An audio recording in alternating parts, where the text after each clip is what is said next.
Hey guys, so this video is for both my students, Cockcroft students, and Whitworth students. It is concerning the Q2 Senior Capstone Adult Mentor Check-in Form number 1. So essentially what I'm going to do in this video is go over this to make sure that you understand the requirements. Remember, we wanted you to find a mentor. A majority, or I don't know if about a majority, but a lot of you found a mentor. You've already invited them to be your mentor. They filled out the mentor check, the form so that I know who it is. Remember, that's a component.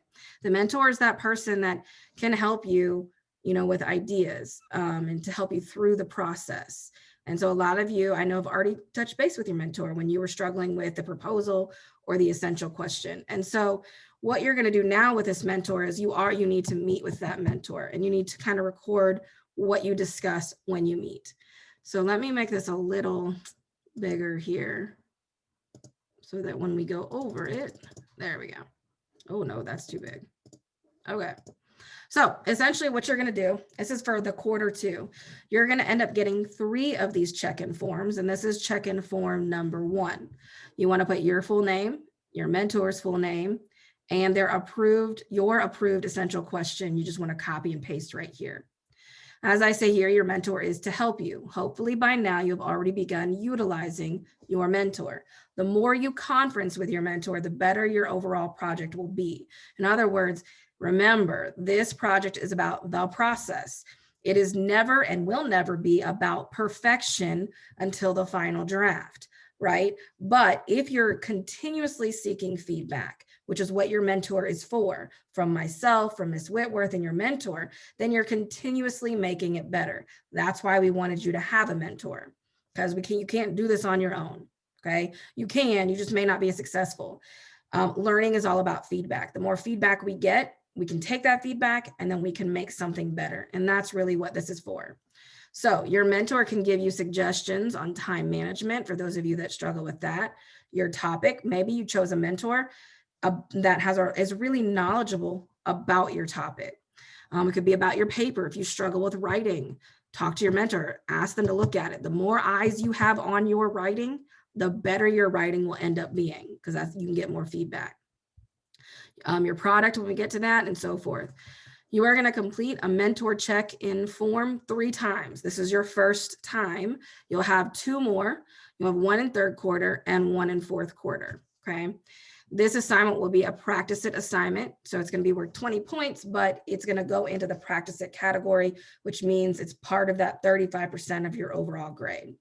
You can always talk to your mentor more. And in fact, I suggest that, but at least 3 times per check-in. Okay. So that means you're going to have a total of 9 times by the end of the year, but 3 times per check-in. So by the due date for this assignment, which is going to be December 13th, you'll have had contact with your mentor. Now it's COVID-19, so you might not be able to physically meet with your mentor, but contact means maybe you guys set up a Zoom.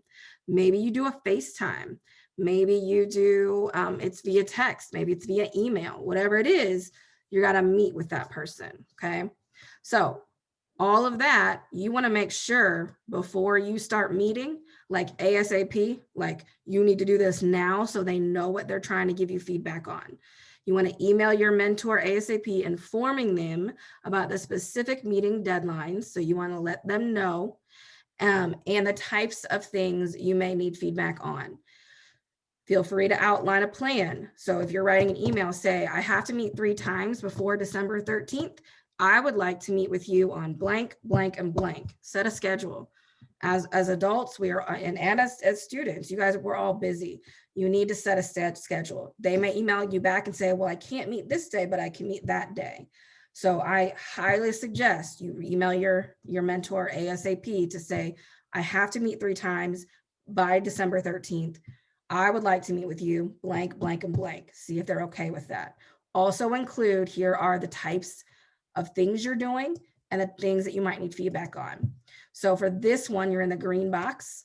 You can let them know about January, March, and April and May, but this meeting, you can talk about your annotated bibliography, which you're going to do that when we come back from Thanksgiving break. You can talk about MLA citation, which will be part of the annotated bibliography.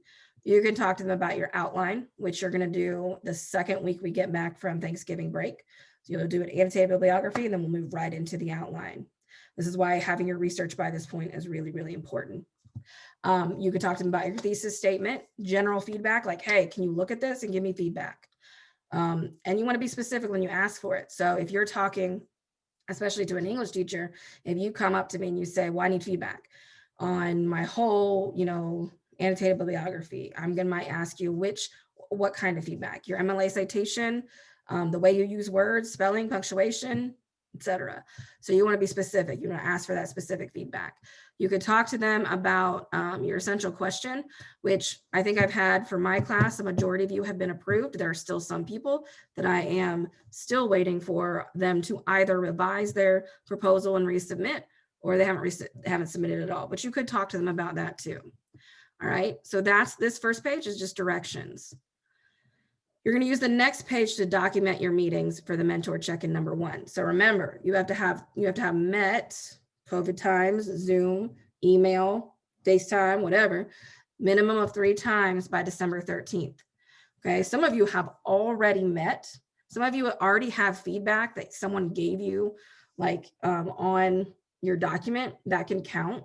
Okay, some of you have emails like you and your mentor corresponding. That could be as one of your times that you've already done because you're amazing and you're working ahead. That's great. You can document that below. So you're going to use this. Here's the form. You are required to maintain this form. Your mentor is not. This is you filling it out, and the table will expand as you type.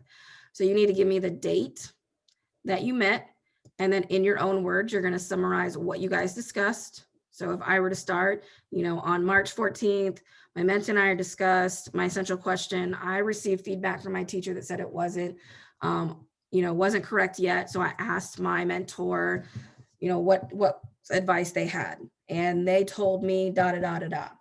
That's a summary right there. But keep in mind that this is a professional document and mugs count. Because it's professional, you need to proofread it. Okay, you need to make sure it's on point because that will decrease your points for this. And then I need evidence. Evidence can be screenshots of emails back and forth.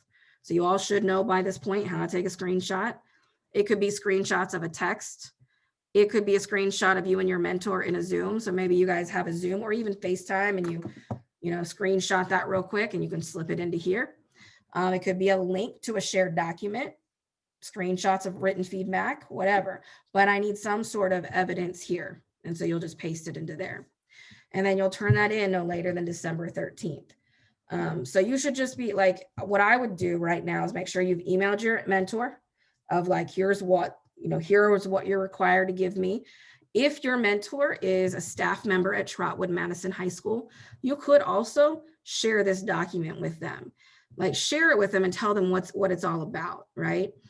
And then you're still want to email. Let's plan a time that we can meet. I highly suggest doing that. Don't wait till the last minute. I'm going to tell you right now, if you email a teacher 3 days before December 13th saying, oh my God, I got to meet with you, just understand that your emergency is not that person's emergency, a teacher or whoever your mentor is, because they might say, look, I already got this, this, and this, I can't. So you need to email them now, okay? If you still have not found a mentor, you really need to do that now, okay? Hopefully this explained it. Make sure if you have questions or you need more clarification that you reach out to Ms. Whitworth or myself via email. For me, Ms. Whitworth, I think email as well, or if you're in the class with her during a Zoom. And that, my friends, is all I've got for you for this one.